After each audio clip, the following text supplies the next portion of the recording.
mga kababayan, ito po siya.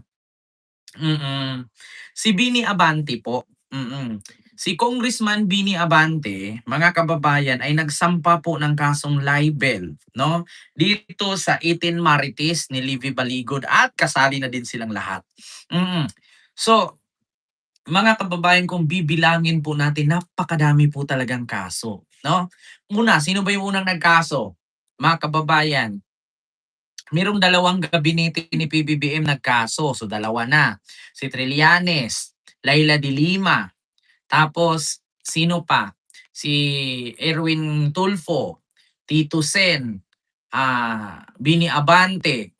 So, actually mga kababayan, 7 na, 'no? 7 na ba? Correct me if I'm wrong. Basta ang alam ko, 7 o 9, 'no? Pagkakaalam ko mga kababayan, kasi sa gabinete ni PBBM pagkakaalam ko 3 na yata. O ito pa si Barbers, mm, si Alvarez pa, naku, Diyos ko mga kababayan, sabi ko nga sa inyo, kung dito sa 18, 'no, Ma'am Arlene, hello po. Dito sa Ma'am Diana, hello po.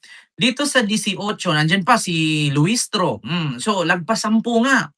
Mga kababayan, sa 18 Camarines, 'no, kung bawat isa sa kanila ay 10 counts, talagang mahirap. Mahirap mga kababayan. Kaso lang, madali lang kasi yan mga kababayan kasi libel lang, Oo, pagpapiyansa niyan, 10 counts tag 10,000, 'di 100,000, di tapos. Maliban na lang, kung depende sa abogado kung tag 10,000, oo.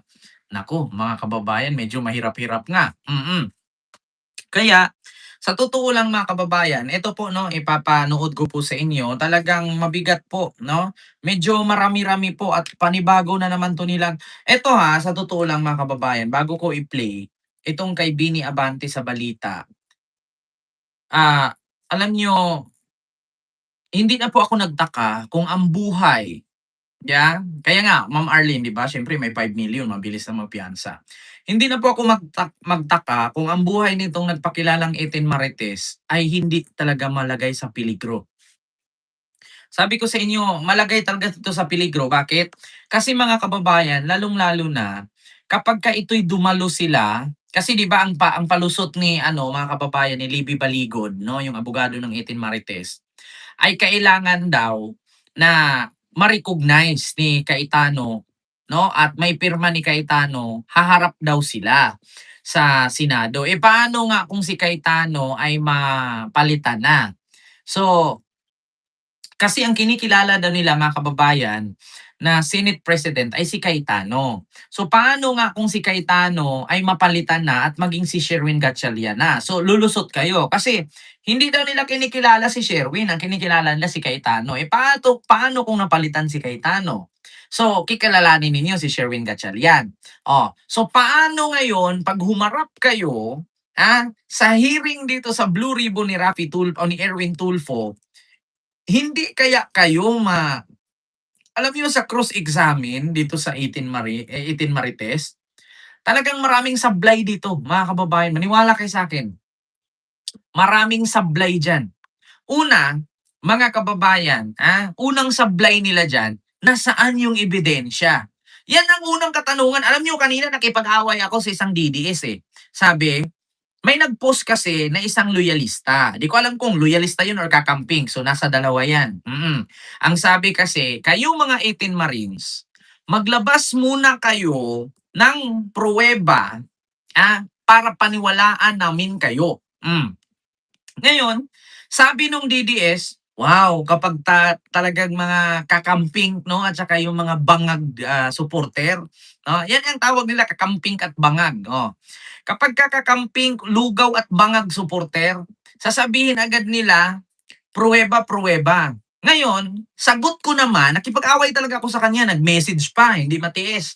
Nag-message pa sa akin sa Facebook.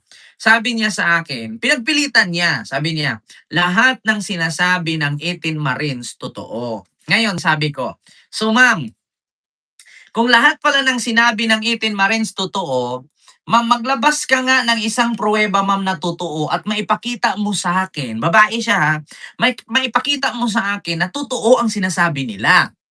Ngayon, sabi niya, "Basta totoo." Ngayon, inexample-an ko siya, mas lalong nagalit sa akin. Fogset, mega love shoutout. Nagalit sa akin, sabi ko, "Ma'am, 'pag sinabi ko ba ma'am na nakantot ka ng asawa mo, 'di ka na virgin, okey lang ba sa'yo?"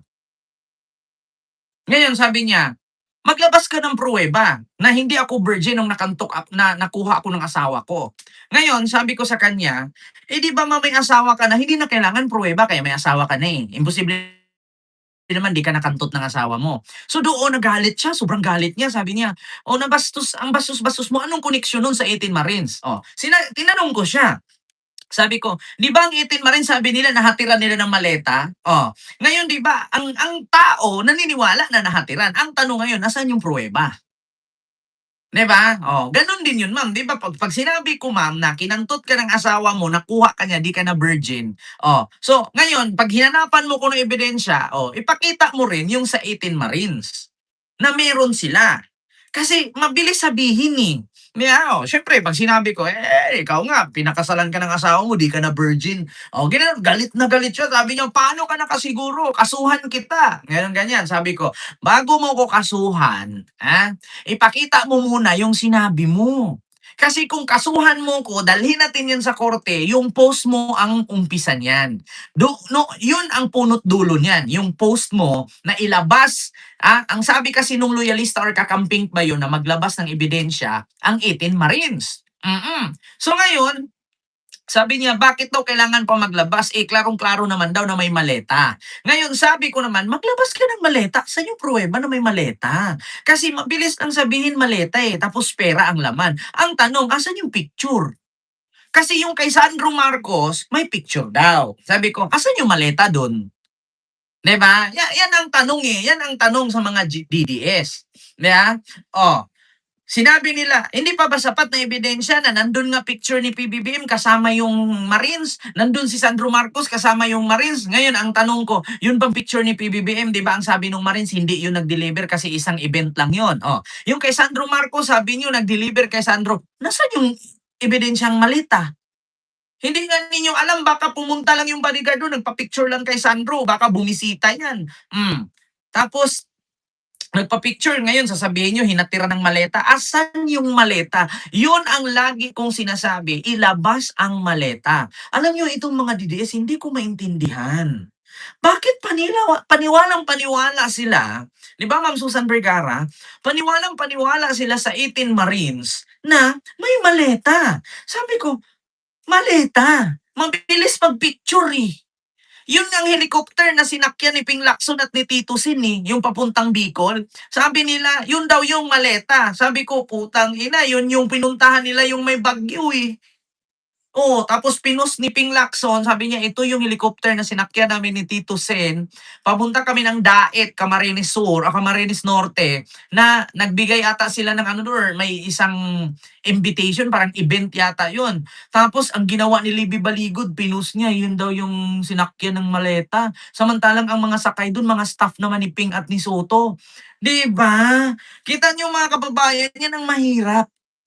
'Di ba? Oh, katulad nito, kaya mga kababayan, walang maipakitang pruweba itong Eten Marites. Kaya ang ginawa ngayon, mga kababayan, ni Bini Abante, nag-file siya ngayon ng kaso. Oo, sinampahan niya ng kaso itong Eten Marites. Ito mga kababayan, panoorin niyo at pakinggan. Ito po. Sinumpagante si Zaldico, sinampahan ng reklamo ni Manila 6th District Representative Bienvenido Abante Jr. Mm, At mula sa Maynila, Katini Radyo Patrol, Rowan Cueto, Rowan. mm, Rika naghain ng kasong libel at cyber libel si Manila 6th District Representative Bienvenido Abante Jr. sa Manila Prosecutor Office laban sa 18 dating bodyguard ni Zaldico, kanilang abogado si Attorney Levito Baging Baligod at mm. entity na PWSI. Kaugnay ito sa mga pahayag ng mga respondent na umano'y kabilang si Abante sa mga politikong tumanggap ng mga maletang naglalaman ng pera mula kay Pope. Nang giniabante ang akusasyon at iginiit na wala anumang ebidensya sumusuporta rito. Kinuwestiyon Tama. ng kongresista kung bakit sa media unang inilalabas ang mga aligasyon sa halip na idaan sa tamang proseso sa korte. Wala rin si Abante na posibleng may bahid ng politika ang mga akusasyong ibinabato laban sa kanya. I think that they're filing also filing also. Once kung kami, wala kami nakatanggap na ano balita. Kasi sa third boy, kasi mag ebidensya, mag-disobey sa ombudsman yan. Yan, ang balita kumpirmado. Sigurado ito ang Radyo Patrol. Oh, yan ang tanong ngayon mga kababayan. Kaya nga ang lakas ng loob mag-file ng case or libel case itong mga pinangalanan nila kasi wala nga na, eto ha, magtanong ako. Nasaan po yung mga maleta? Kasi kung picture lang yan, o sabihin ninyo nandito sa sasakyan. O, katabi ng sasakyan ni Saldico. Ang tanong, sapat na ba na ebidensya yan? Pag sinabi ko ba na, pinatay ko si Ma'am Lily Tonini. Asan yung pruweba? Nagpicture ka ng kutsilyo. Ito mga kababayan. Sabi ko, hindi, baliktad. Sabihin agad, pinatay ni Ma'am Lily Tonini si Kent. Asan yung pruweba na pinatay? Tapos yung witness nagpicture ng kutsilyo. So, ebidensya na ba yon? Di ba hindi? Kasi kung mag-picture ka ng kutsilyo, tas idikit mo sa picture ni Ma'am Lily Tonini. Di ba parang tanga lang? Parang tanga lang. Bakit? Mag-picture ka ng kutsilyo. Halimbawa, ito kutsilyo to. Ito yung sinaksak. Ngayon, picturean mo hiwalay. Easy. Sabi salamat. Picturean mo hiwalay yung kutsilyo. Tapos ito si Ma'am Lily Tonini nakaganyan. Tapos merong nagpicture kay Ma'am Lily Tonini na mukhang galit. Bumahing lang pala, tapos nakuhaan ng kamera, sabihin na ganila, ito yung picture niya, galit na galit siya. Yung pala, bumahing lang. Tapos, nagpicture sila, idinikit yung picture ng kutsilyo. Ayan, habang bumahing siya, may kutsilyo katabi. Edit lang pala, dinikit yung kutsilyo. Okay lang sana kung hinawakan. Tapos yung time na yon, nandoon mismo sinaksak niya kay Kent yung kutsilyo. Wala eh. Mahirap kasi katulad yan, 18 Marines, nahatira namin ang 7 maleta si Mark Villar. Ngayon, mabilis kasi sabihin hinatiran, kahit nga, sabi nga ni Panelo, kahit sabihin mong 100 hinatid mo dyan, ang tanong kasi, nasaan yung picture na ni-receive? Kasi mga kababayan, eto real talk lang, pera po yan. Pera yan. Una, si Saldico, kung uutusan kang ihatid mo kay Mark Villar yung 7 maleta na puno ng pera, imposible na pagdating mo doon sa Las Piñas, sasabihin lang ni Saldico, na-deliver na? Okay. Sure, ganun lang si Saldico? Ang unang sabihin niya ni Saldico, picture. Pirma. Di ba ganyan? Paano kung ikaw na, halimbawa ako, inutusan ako ni Saldico, okay, ikaw, pinagkatiwalaan kita bagman kita.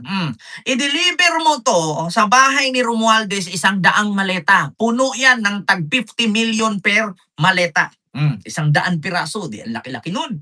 Ang daming pera. Tapos sasabihin, okay, nahatid mo na? Okay. Gaganon lang ba si Saldico? Siyempre, tatanungin niya ngayon yan, yung naghatid na, sure ka ba na 100 maleta to? Asan yung pruweba na na-receive niya? Kasi pera po ang laman yan.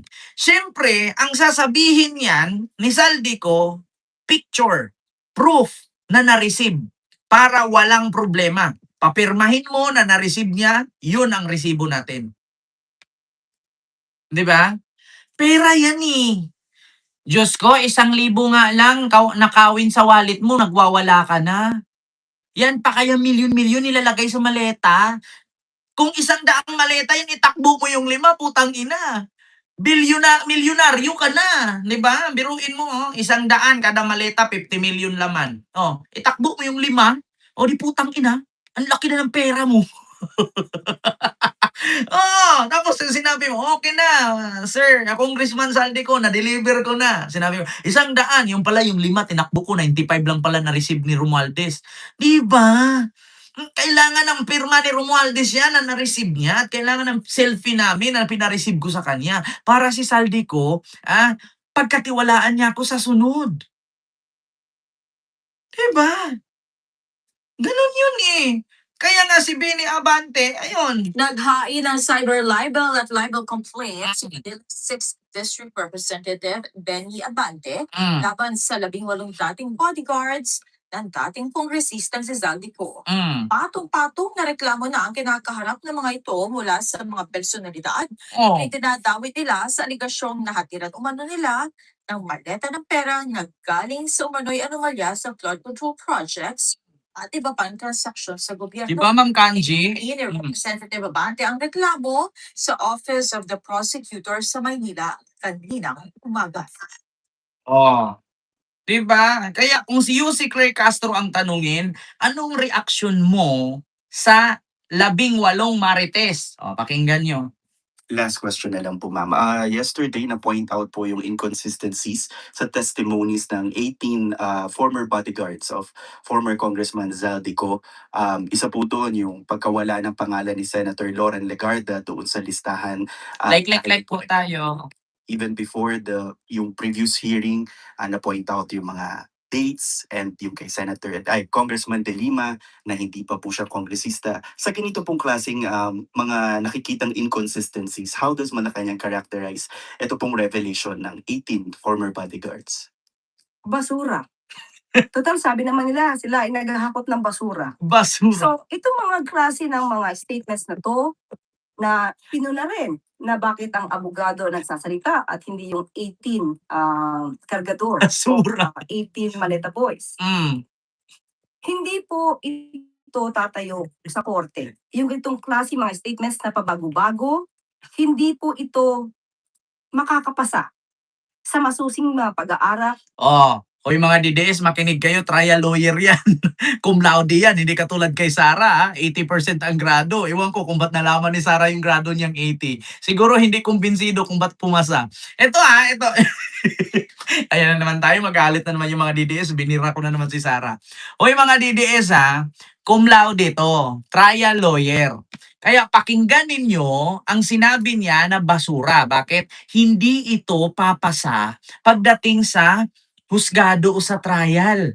Itong mga sinasabi ng 18 marites kasi paiba-iba statement. Minsan 5, naging 3, minsan meron, minsan wala. Tapos yung pangalan nabubura. Di ba?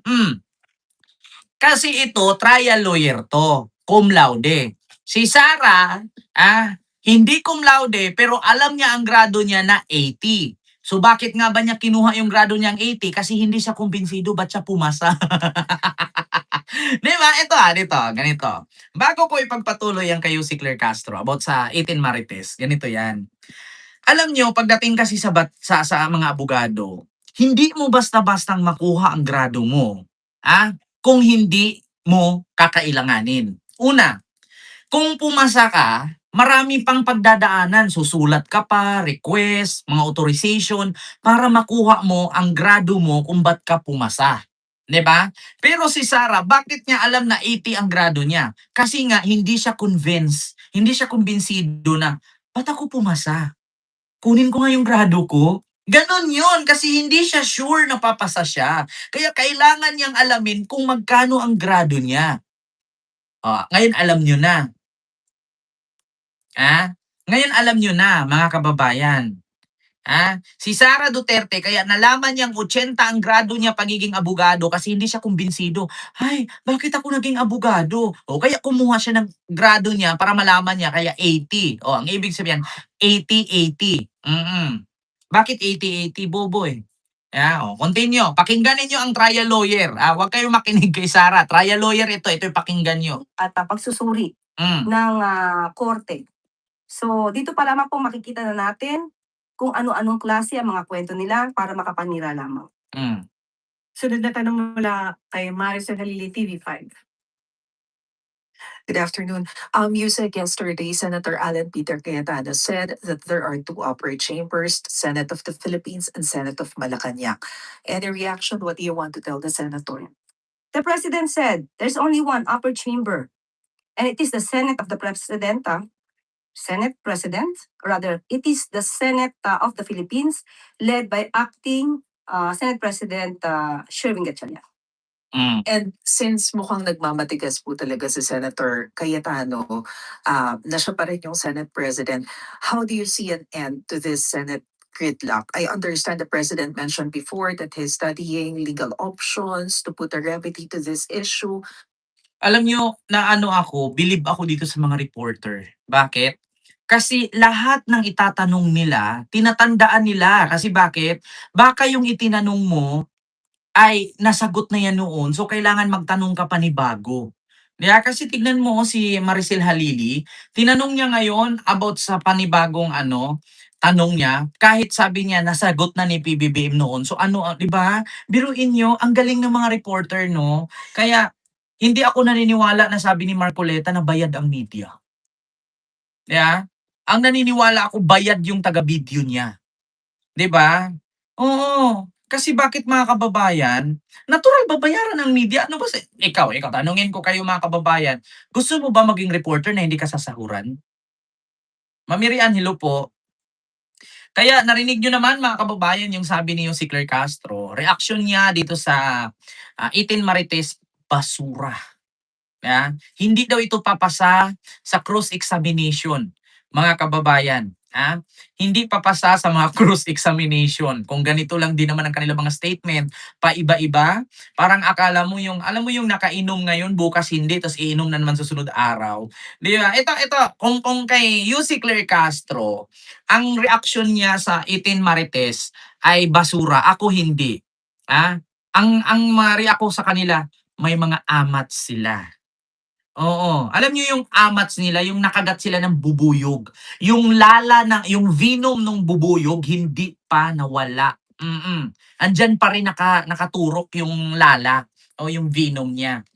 Oo, kaya ganyan sila, mga kababayan. Paiba-iba yung kanilang parang alam mo yung nakainom ngayon, iba ang 'di ba? Minsan mga kababayan pag may mga edad pag nakainom nag-i-English.